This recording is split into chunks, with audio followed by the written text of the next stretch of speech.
యెహోషువ గ్రంథము 20వ అధ్యాయంలో 9 వచనాలే ఉన్నాయి. ఆ 9 వచనాల్లో చూస్తే అక్కడ మనకు ఇక్కడ 2-3 వచనాలు ఒకసారి చదువుకుందాం. మరియు యెహోవా యెహోషువకు సెలవిచ్చినది ఏమనగా, నీవు ఇశ్రాయేలీయులతో ఇట్లను తెలియకే పొరపాటున ఒకరిని చంపిన నరహంతకుడు పారిపోవుటకు నేను మోసే నోట మీతో పలికించిన ఆశ్రయపురములను మీరు ఏర్పరచుకున్నవారు. హత్య విషయమై ప్రత్యక్ష చేయవాడు రాకపోవునట్లు అవి మీకు ఆశ్రయపురములు అగును. ఒకడు ఆ పురములలో ఒకదానికి పారిపోయి ఆ పురం ద్వారం వద్ద నిలిచి ఆ పురం యొక్క పెద్దలు వినట్లు తన సంగతి చెప్పిన తర్వాత వారు పురంలోనికి వారిని చేర్చుకొని తమ యొద్ద నివసించుటకు వానికి స్థలం ఇవ్వవలెను. అయితే ఇదంతా ఇక్కడ ఈ 9 వచనాలలో ఏముందంటే, అప్పుడు యెహోషువ కాలంలో ఇశ్రాయేలీయులకు మోషే ద్వారా తెలిపిన మాట ఏంటంటే, మీరు మోషే ముందే చెప్తాడు అన్నట్టు, మీరు యోర్దాను దాటిన తర్వాత మీరు 6 ఆశ్రయపురాలు మీరు ఏర్పరచుకోవాలా. ఎందుకంటే ఇశ్రాయేలీయులు 12 గోత్రాలుగా ఉన్నారు కదా.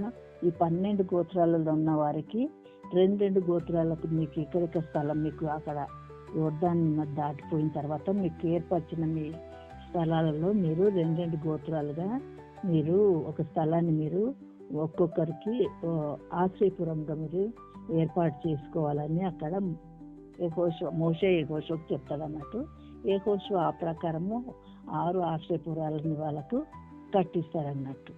ఈ ఆశ్రయపురాలు ఎందుకు కట్టిస్తారంటే, పొరపాటున ఎవరినైనా మన నరహంతకుడుగా ఉంటే, పొరపాటున ఎవరినైనా చంపితే వారికి ప్రతి హత్య చేయకుండా వాళ్ళు వాళ్ళ ప్లేస్లలో ఉన్న ఆ యొక్క ఆశ్రయపురాలకు వెళ్ళి వాళ్ళ పెద్దలకు వినబడినట్లు చెప్పుకోవాలన్నట్టు. నేను ఒకరిని హత్య చేసినాను, నేను ఈ ఆశ్రయపురంలో ఉన్నాను అని వాళ్ళు ఎలుగెత్తి వాళ్ళు పలకాలన్నట్టు. అట్లా అక్కడ చెప్పుకోవాలంటారంట. అటు చెప్పుకుంటే వాళ్ళు ఆయన కోపము ఆ ప్రధాన యాజకుడు తీర్చే వరకు, ఆ ప్రధాన యాజకుడు వాళ్ళకు ఒక యాజకుడు ఉంటాడు కదా, వాళ్ళ యాజకుడు మరణం ముందు వరకు కూడా ఆ పురంలోనే నివసించాలని అక్కడ ఉన్నది. మరి వాళ్ళ ప్రత్యర్థ చేయుటకు వాళ్ళు ఆ ఆశ్రయపురంలోనికి రాకూడదు అన్నట్టు.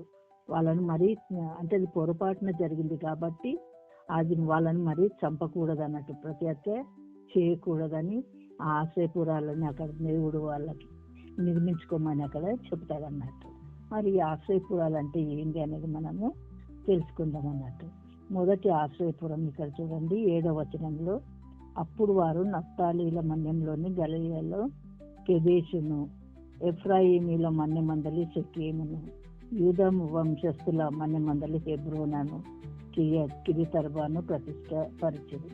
తూర్పు దిక్కున యోర్దాను అవతల యెరికో వద్ద రూబేనుల గోత్రంలో నుండి మైదానం మీదనున్న అరణ్యంలోని బేసేలును, గాదీల గోత్రంలో నుండి గిలాదులోని రామోతును, మనష్షీల గోత్రంలో నుండి బాషానులోని గోలాలను నియమించారు. ఈ విధంగా వాళ్ళు 6 ఆశ్రయపురాలను వాళ్ళు నియమించుకున్నారు అన్నట్టు. ఈ మొదటి షెకెము అన్న మాటకు మనము అర్థం తీసుకుంటే మనము ఏముందంటే కెదెషు అనగా మరి పరిశుద్ధత అని అర్థం అన్నట్టు. ఇది నేను ఒకసారి మీకు చెప్పినాను, మీరు గుర్తుందో లేదో మరి నేను మళ్ళా అదే చెప్తున్నాను, ఏమనుకోవద్దు. ఎంతమంది గుర్తుందో నాకు తెలియదు. కెదెషు అంటే పరిశుద్ధత అని అర్థము. అంటే ఆయనే మన పరిశుద్ధత అన్నట్టు. హెబ్రీయులు 12వ అధ్యాయం 14వ వచనం చూస్తే పరిశుద్ధత లేకుండా ఎవరిని ప్రభువును చూడలేడు అన్నట్టు. మరి కాబట్టి మరి మత్తయి 5వ అధ్యాయంలో ధన్యతలు ఉన్నాయి కదా, అక్కడ కూడా ఉంటది కదా, మన హృదయశుద్ధి గల వారు ధన్యులు, వారు దేవుని చూచెదరని.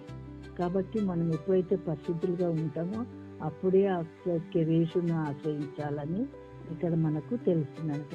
పరిశుద్ధంగా ఉంటేనే మనము కెదెషులో ప్రవేశించగలము అన్నట్టు మనకి ఇక్కడ అర్థమవుతుంది.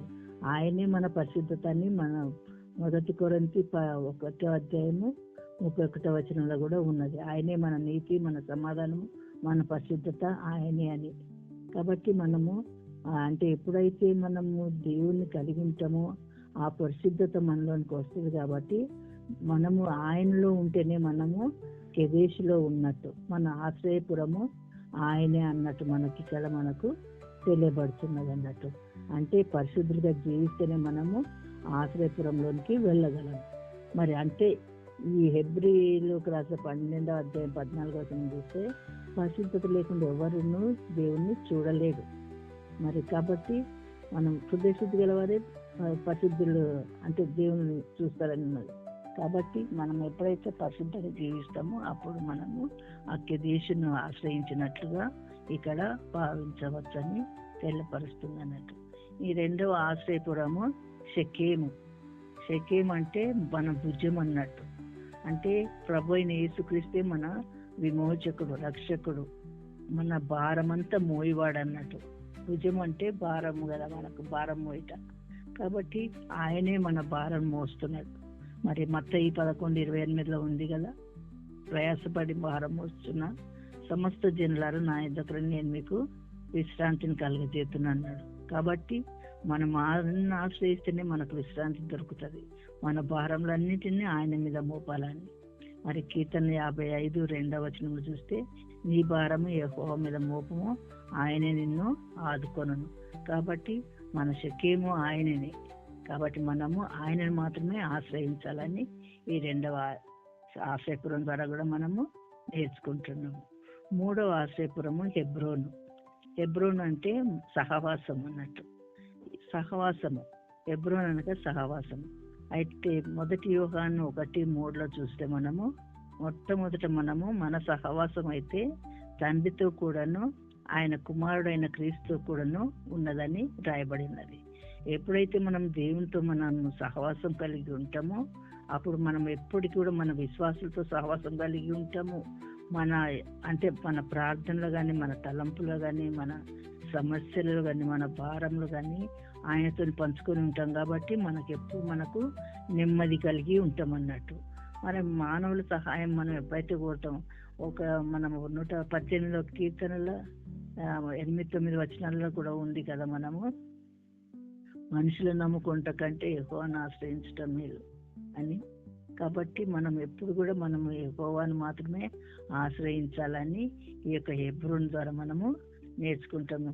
ఇంకొకటి ఏంటంటే దేవునితో సహవాసం కలిగి ఉండటం ఎట్లా అంటే, మరి అపొస్తల కార్యము 2వ అధ్యాయము 42వ వచనంలో కూడా ఉంది కదా, మనము సహవాసమందును రొట్టె విరుచుట యందును ప్రార్థన చేయటం అపొస్తలుల బోధ యందు మనము ఎడతెగక ఉండాలని. కాబట్టి మన సహవాసము ఆ విధంగా ఉండాలని దేవుడు మనల్ని ఇక్కడ హెచ్చరిస్తున్నాడు అన్నట్టు. మనము ఈ యొక్క ఆశ్రయపురం ద్వారా, హెబ్రోను అన్న సహవాసం ద్వారా మనము నేర్చుకుంటాం. మన భారములను ఒకరితో మనం పంచుకుంటాం, ఒకరం కలిసి ప్రార్థిస్తాము, మరి మన సాక్ష్యాలతో పంచుకుంటాము. మనం దేవునిలో ఎదగటానికి కూడా ఈ సహవాసం అనేది మనకు ఇక్కడ నేర్పించబడుతుంది.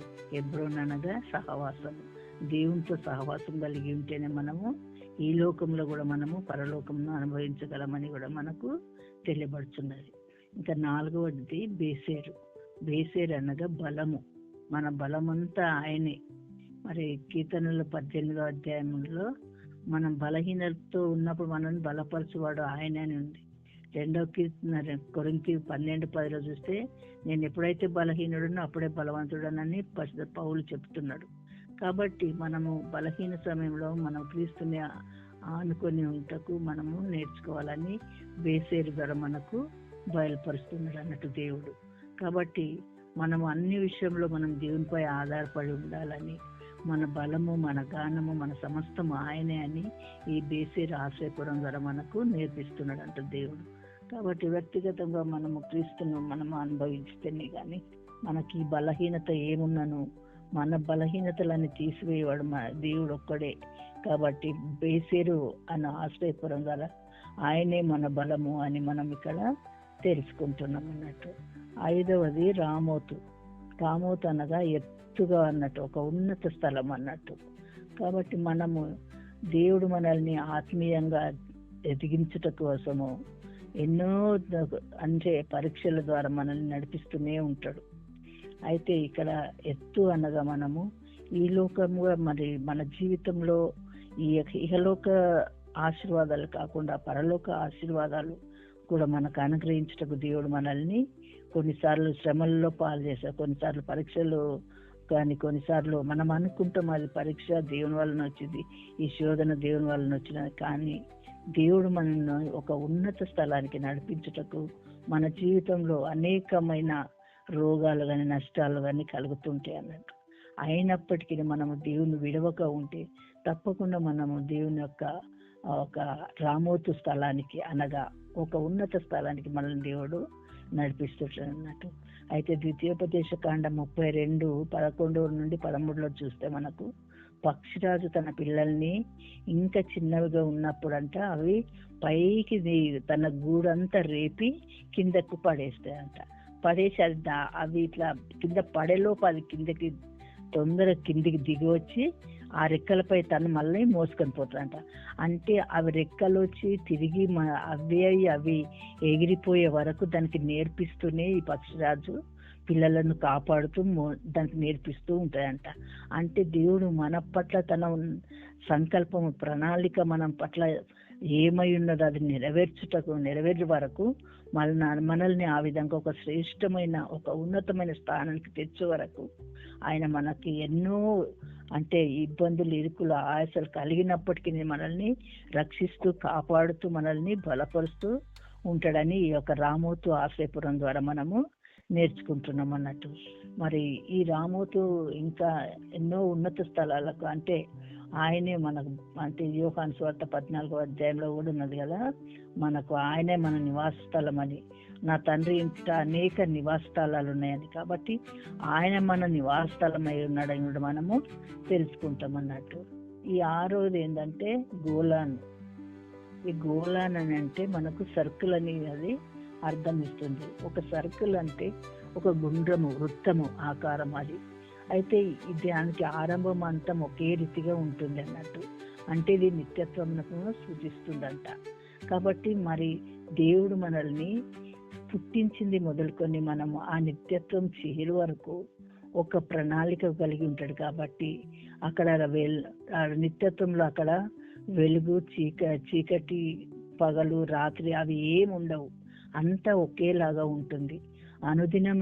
కాబట్టి నిత్యత్వం కోసం మనల్ని సిద్ధపరచుటకు దేవుడు ఈ భూమి మీద మనకు అంటే నేర్చుకుంటకు మనకు ఎన్నో బాధ్యతలు, మరి ఉద్యోగాలని, పిల్లల బాధ్యత అని, కుటుంబ బాధ్యత అని, మరి ఈ విషయంలో మనకు అంటే మన ఇరుగు పొరుగు వారితోని మన సమాజంలోను సంఘంలోను ఏ విధంగా జీవించాలనేది ఈ గోళాల ద్వారా మనము నేర్చుకుంటాం అన్నట్టు. అయితే మనకి ఎన్ని శ్రమలు కలిగినను మనము వాటిని తప్పించుకుంటూ ఆయన మన చుట్టూ ఒక ప్రాకారంగా వేస్తాడు అన్నట్టు. యోబు 1:10 చూస్తే ఆయన చుట్టూ ఆయనకు కంచె వేసి కంచె వేసి కదా అని సాతానుడు వచ్చి అంటున్నాడు కదా. అవును, మన చుట్టూ ఆయన కంచె వేసిండు అన్నట్టు. అంటే మనం ఎప్పుడైతే మనం దేవుని నమ్ముకొని ఉంటామో, దేవుని మనకు విమోచకుడుగా రక్షకుగా తీసుకొని మనం అంగీకరిస్తాము, అప్పుడు ఆయన మనకు గోళానుగా మన వృత్తముగా మనకు ప్రాకారంగా ఉండి మనల్ని కాపాడుతూ ఉంటాడు అన్నట్టు. అంటే ఆయన సంకల్పం మన పట్ల నెరవేర్చే వరకు మనం ఒక ఆయన నిత్యత్వంలోకి చేరు వరకు మనకు ఆయన కంచెగా ఉండి కాపాడుతాడంట. యోబు కంచె వేసి కంచె వేసి కదా అని సాతానుడు అంటుండు. అలాగా మనలకు కూడా మనకు దేవుడు మన చుట్టూ ఆయన కంచె వేస్తాడని ఈ గోళాని ద్వారా మనము నేర్చుకుంటున్నాం అన్నట్టు. ఈ విధంగా మరి ఈ 6 ఆశ్రయపురాల్లో మనము చేరినప్పుడు మనము తప్పకుండా దేవునితో సహవాసం కలిగి ఉంటామని, దేవుని పరిశుద్ధత కలిగి ఉంటామని. మనం మొదటిది చూస్తే మరి కెదేశు. ఈ కెదేశు పరిశుద్ధత అనగా మనము దేవునిలో ఉన్నప్పుడే మనకు పరిశుద్ధత, ఆయనే మన నీతి, ఆయనే మన సమాధానం, ఆయనే మన పరిశుద్ధత. కాబట్టి మనము ఆయనలో ఉండి ఈ పరిశుద్ధ జీవితం కలిగి ఉండాలని ఈ యొక్క ఫస్ట్ ఆశ్రయపురం ద్వారా మనం నేర్చుకుంటున్నాము. మనము మన రెండోది శక్యము, మన భుజబలము ఆయనే, మన భారము భరించేవాడు ఆయనే, మన శ్రమలన్నిటిలోని మనల్ని విడిపించేవాడు ఆయనే అని మనము రెండవ ఆశ్రయపురం ద్వారా మనము నేర్చుకుంటున్నాము. మరి మన సహవాసం అయితే క్రీస్తుతో కూడా ఉండాలని హెబ్రోను మరి ఆశ్రయపురం ద్వారా మనము నేర్చుకుంటున్నాం. ఎల్లప్పుడూ మనము సహవాసం కలిగి జీవించాలని, ఆయనతోటి జత పనివారంగా పాలి భాగస్తులుగా ఉండాలని దేవుడు కోరుతుంటున్నాడు. మరి మన బలమంతా ఆయనే. కాబట్టి బేసేర్ అనగా మన బలము. కాబట్టి మన బలమంతా ఆయనే. మన శక్తి అయినప్పుడు ఆయన బలాభివృద్ధి కలగజేవాడు ఆయనే. కాబట్టి మనం బేసేరు ఆశ్రయపురంలో మన బలం ఆయనని నేర్చుకుంటున్నాం. మన యొక్క రామోతు ఆయన ఉన్నత స్థలము, మనల్ని ఒక ఉన్నత స్థానానికి తీసుకెళ్ళటకే దేవుడు మనల్ని నడిపిస్తున్నాడు. ఈ శ్రమలన్నిటిలో నుండి మనల్ని విడిపించటకు శక్తిమంతుడని మనము రామోతు ద్వారా కూడా నేర్చుకుంటున్నాము. కాబట్టి ఈ నిత్యత్వం వరకు మనము ఈ గోళాన్ని చేరు వరకు, ఒక నిత్యత్వంలో ప్రవేశించే వరకు మనల్ని దేవుడు తనే ఆశ్రయపురంగా ఉండి, మన ఆశ్రయదుర్గం ఆయనే, మన కొండ కోట ఆయనే. కాబట్టి మనం ఎల్లప్పుడూ ఆయన నమ్ముకొని జీవిస్తే తనలో ఉన్న ఆశీర్వాదాలను పొందుకొని మనమే కాకుండా మనమే ఆశీర్వాద కారకులుగా ఉండున్నట్టు దేవుడు మనల్ని చేస్తాడు. మరి అబ్రహాము, ఇస్సాకు, యాకోబుల దేవుడు అని ఏ విధంగా అనిపించుకున్నాడో మనము కూడా మన పిల్ల తరమున మనము అనేకులకు ఆశీర్వాద కారకులుగా ఉండినట్టు మనల్ని దేవుడు చేస్తాడు. కాబట్టి ఈ యొక్క 6 ఆశ్రయపురాల ద్వారా మనము ఏం నేర్చుకుంటున్నామంటే, దేవుడు మనము ఎప్పుడైతే మనం సమస్తం ఆయనకు అప్పగించి మనము ఆశ్రయము ఆయనే అని అనుకుంటామో, ఆయన మనం తప్పకుండా మనల్ని నిత్యత్వంలోకి నడిపిస్తాడని, ఇహలోక ప్రయాణంలో మనకు ఈలోక యాత్రికులమని తెలిసి మనల్ని మన యాత్ర జీవితంలో మనం దేవునికి లోబడి